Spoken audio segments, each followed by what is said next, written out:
రోజున ఇందుకూరుపేట మండలం సోమరాజుపల్లి గ్రామంలోకి ఇంత అద్భుతంగా వేమిరెడ్డి ప్రశాంత్ రెడ్డి గారిని ఎన్నికల ప్రచారానికి ఆహ్వానం పలికిన గ్రామ మహిళలకి, యువతకి, అలానే గ్రామంలో నివసిస్తున్న ప్రతి ఒక్కరు కూడా పేరు పేరున మీ అందరికీ అభినందనలు తెలియజేస్తున్నాను. అలానే ఈ కార్యక్రమాన్ని ఇంత అద్భుతంగా నిర్వహించి కార్యక్రమంలో ఎన్నికల ప్రచారానికి మీ ముందుకు ఇంత అద్భుతంగా తీసుకొచ్చిన తెలుగుదేశం పార్టీ నాయకులకు, అలానే జనసేన పార్టీ నాయకులకు, బీజేపీ నాయకులకు అందరూ కూడా హృదయపూర్వకంగా మీ అందరిని కూడా అభినందిస్తున్నాను. గ్రామంలో సోమరాజుపల్లి గ్రామం మొట్టమొదటి నుంచి కూడా జనరల్ ఎలక్షన్లో తెలుగుదేశం పార్టీకి సానుకూలంగా ఉన్న గ్రామం. ఇప్పుడు కూడా ఈ గ్రామం తెలుగుదేశం పార్టీకి మెజార్టీ ఇస్తూనే ఉండింది. అలానే గ్రామం కూడా తెలుగుదేశం పార్టీ అధికారంలో వచ్చినప్పుడు కూడా ఎన్నో మంచి పనులు గ్రామంలో మనం చేయడం జరుగుతుంది. ఈ రోజున గ్రామంలో మీరు చూస్తున్న రోడ్లు కానివ్వండి, గ్రామంలో మీరు చూస్తున్న లైట్లు కానివ్వండి, కుళాయి కనెక్షన్లు కానివ్వండి, వాటర్ ట్యాంకులు కానివ్వండి, ఇల్లు కానివ్వండి, ఇళ్ళ స్థలాలు కానివ్వండి, అన్నీ కూడా తెలుగుదేశం పార్టీ హయాంలో అప్పటి ఎమ్మెల్యే పోలవరెడ్డి శ్రీనివాసరెడ్డి గారు, నారా చంద్రబాబు గారి సారథ్యంలో చేయడం జరిగింది. అలానే మనము గ్రామంలో శ్మశాన వాటికి సమస్య ఉంటే ఇందాక అన్న చెప్పారు, కాంపౌండ్ వాళ్ళు నిర్మాణం చేసుకోగలిగాము. ఇవాళ శ్మశానానికి వెళ్ళే దారి సరిగ్గా లేదని చెప్పడం జరుగుతుంది.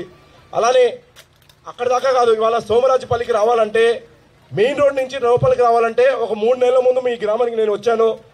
గ్రామంలో రావాలంటే గుంతల రోడ్డు చాలా ఇబ్బందికరంగా వస్తున్న పరిస్థితి. ఇప్పుడు ఏదో మట్టి తోలినట్టున్నారు, అది గ్రామస్తులు తోలారా, అదే గ్రామస్తులు తోలారంట.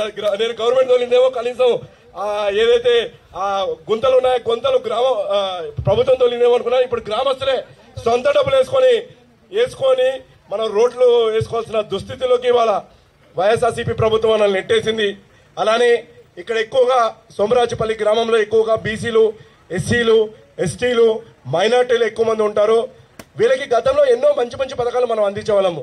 ఒక పక్కన మీకు పండగప్పుడు పండగ కానికిచ్చేవాళ్ళము. మీ ఇంట్లో పెళ్ళి అవుతుంటే ఆ రోజున మనము పెళ్లి కానుక 50,000 రూపాయలు ఇచ్చేవాళ్ళము.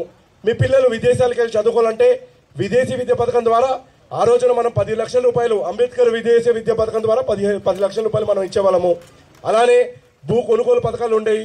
ఇలాంటి ఎన్నో మంచి మంచి పథకాలు మన కోసం మీరు ఆ రోజున మన కోసం, ఎస్సీల కోసము, ఎస్టీల కోసము ఉచితంగా ఆక్వాకల్చర్ ఎక్కువ కాబట్టి మనకు సోమరాజుపల్లిలో మన కోసం ఉచితంగా ఆ రోజు ట్రాన్స్ఫార్మర్ కూడా ఉచితంగా మన ప్రభుత్వం ఇచ్చేది. ఇలాంటి ఎన్నో దాదాపు మనము 27 పథకాలు ఆ రోజున తెలుగుదేశం పార్టీలో ఇచ్చేవాళ్ళం.